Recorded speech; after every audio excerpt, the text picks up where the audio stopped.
Bismillahi wassalatu wassalamu ala rasulillah. Od danas je druga faza oslobađanja od mjera predostrožnosti protiv koronavirusa i kao što vam je poznato, mnoge mjere su ukinute, još uvijek nisu sve. Ono što je posebno bitno za nas jeste mogućnost obavljanja vjerskih obreda u prostorijama naših džemata. Dnevni namazi se mogu klanjati, kao i džuma namaz koja se mora organizirati uz poštivanje posebnih mjera predostrožnosti. Prije nego što krenete prema džami, abdest trebate uzeti kod kuće, jer se abdest hana i toalet u prostorijama naših džemata još uvijek ne smiju koristiti. Treba ponijeti seđadu kao i masku koja je uvjet za prisustvo zajedničkom klanjanju namaza. Prilikom boravka u džami, kretanje po džami treba svesti na minimum. Džumu namaz ćemo klanjati na način da ćemo klanjati 2 rekata džume namaza i hutbu održati na način da će se proučiti samo arapski tekst.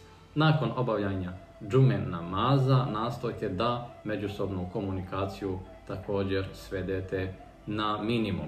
Svakog uoči petka prostorije našeg džemata ćemo generalno čistiti i maksimalno voditi računa o tim stvarima. Svake nedjelje od 10 sati prostorije naše kafeterije i našeg džemata će biti otvorene. Vjerska pouka za djecu još uvijek nije odobrena.